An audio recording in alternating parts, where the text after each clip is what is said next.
Hello, welcome to the PROTO Industrial Torque Control webinar. I'm your host, Christina Calderola, brand strategist for PROTO Industrial Tools.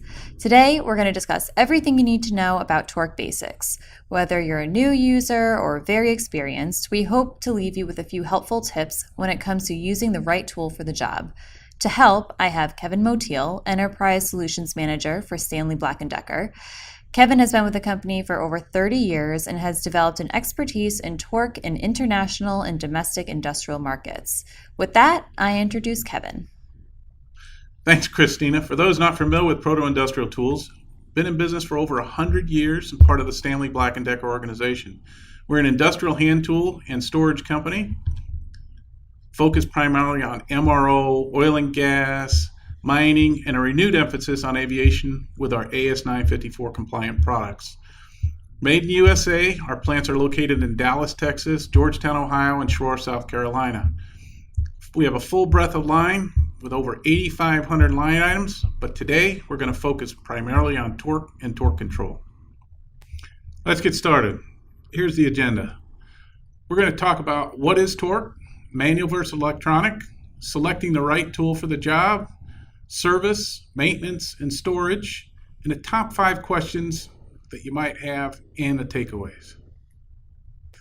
Let's get started. What is torque? Fairly basic, guys. You got a 1 foot bar, hang a 1 pound off of it, that gives you 1 foot-pound of torque. Fairly simple. So as you take that 1 pound and put it on a 1 foot bar, it's going to rotate that fastener a certain amount. That's about it. It's nothing more difficult than that. And all our torque wrenches do is measure that amount of force put onto the fastener. So if we're going to look at what is torque, if you look at length times force equals torque.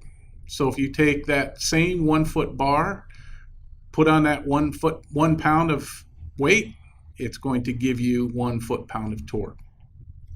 Let's talk about how does torque work. What are we doing? We're applying friction to the head of a bolt. That takes about 45% of the applied torque. We're taking thread friction. It's about 45% of the applied torque. And then the bolt stretch is about 10% of the applied torque. The load is distributed over all the threads. So basically, that's what gives you the torque. And what we want to do in that situation is we want to make sure that we have the proper amount of torque so that fastener is not overstressed or understressed and keeps the two pieces together. So why is torque important? Safety. Applying accurate torque is critical to assembly applications, engines, and precision equipment. Performance. Applying torque incorrectly can lead to stripped threads, premature loosening, or broken fasteners that can lead to major failures. Leaky joints may cause engine or equipment failures. Let's talk about the difference between manual and electronic torque wrenches. Why would you select a micrometer torque wrench? Well, they're easy to use. You can feel and hear the click when torque is achieved, and they're versatile in all industrial environments. You can use them in moist environments like mining or harsh industrial environments like heavy manufacturing.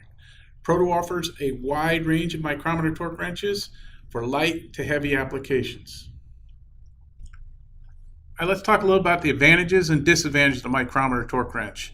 They're very well accepted in the industrial market. You'll see them everywhere.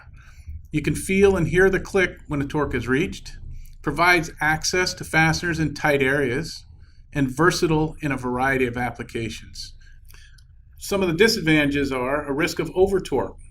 In a torque screwdriver, you have a cam out feature that doesn't let it over torque. With a micrometer torque wrench, there's no auto stop, so operator error is a risk. Wear and tear can affect the accuracy. They're very versatile, very strong, very durable, but wear and tear can affect the accuracy. And the internal spring must be released after use and before storage. A lot of people don't know it, but you should take the torque wrench down to the lowest setting on the scale when you're storing your torque wrench. How about dial torque wrenches? These are torque wrenches with a dial read that lets the user see the torque value as torque is applied. They're not necessarily better than a micrometer torque wrench at measuring torque, but are better for auditing. For example, if you're applying 120 inch-pounds of torque, you can watch the dial increase from 0 to 120. With a micrometer wrench, you won't know you're at 120 inch-pounds until you hear or feel the click. Moving on to electronic torque wrenches. These are more accurate than the micrometer and dial torque wrenches. They have a 2 to 3% accuracy compared to the 4 to 6% accuracy of the two previously mentioned wrenches. This accuracy is because these wrenches have a transducer instead of a spring, and as torque is applied, the transducer reads the output.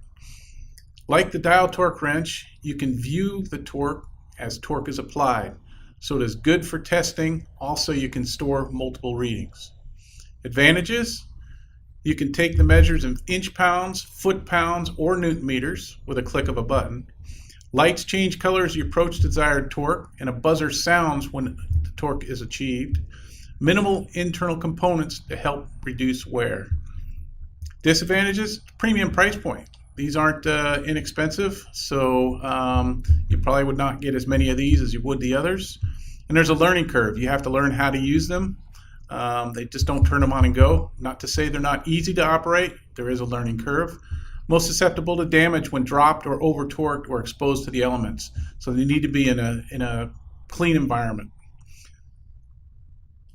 Torque screwdrivers. These are used for lower torque applications like circuit board manufacturing or instrumentation. They have a cam out feature. Once the desired torque is reached, the bit end will continue to spin but will no longer apply torque. This is a great feature to help avoid operator error. Advantages of torque screwdrivers is you can measure the inch ounces in inch pounds. You measure lower torque than the previously mentioned torque models. Clutch release or cam out feature helps prevent over torquing, as I mentioned above. Disadvantages: limited to lower torque values. So in review, those are the 4 primary torque categories that PROTO offers. Next, let's talk about selecting the right tool for the job.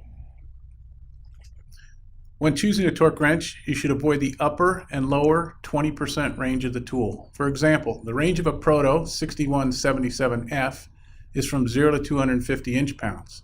This wrench would be best suited for 50 to 200 inch-pounds applications. Think of it as like your speedometer. It goes up to 150 miles an hour, but doesn't mean you should routinely operate your vehicle at that speed. This guideline is crucial to the longevity of the tool. Using the tool within the lower and upper 20% of the range can cause wear and tear. Deciding factors for selecting a torque wrench. What is the application? What are the desired tolerances? And what is the accuracy requirements? Do you require calibration, traceability, or documentation? PROTO does offer CERT version of the dial and micrometer torque wrenches. These products come with NIST documentation. Calibration and recalibration, cycle times. Precision instruments are required calibration, and torque wrenches are precision instruments. They have to be calibrated, and the question is, how often? And that's the question I probably get most often. PROTO follows ASME B107.14M 1994, and therefore recommend calibration every 5,000 cycles or once a year, whichever threshold comes first. ISO mandates a company follow their established calibration cycle times. ISO does not mandate frequency of calibration. They only dictate that you follow your established calibration procedures. How to maintain your torque tools. Most important is proper storage.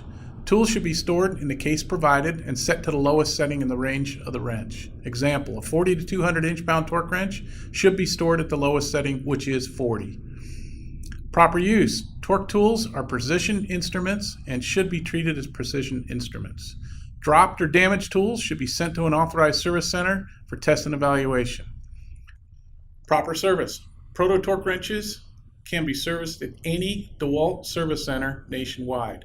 They also have service centers outside the U.S. for your convenience. In summary, here are the takeaways. Always use the right torque wrench for the job. Always store your torque wrenches in the supplied case, set at the lowest setting. Torque wrenches are precision instruments and should be treated as such. Always use a torque wrench correctly. Never over torque. Stop applying torque when the desired torque is achieved. Check the accuracy of your torque wrench per your company's requirements or every 5,000 cycles. Hope you enjoyed the presentation. If you have any questions, please feel free to reach out. Thank you, Kevin. We hope this was an informative session. For details about our service centers, please go to protoindustrial.com and select Contact Us. There you will find our regional locations where you can have your torque tools repaired or calibrated. Please reach out for any questions regarding this webinar. Thanks for tuning in.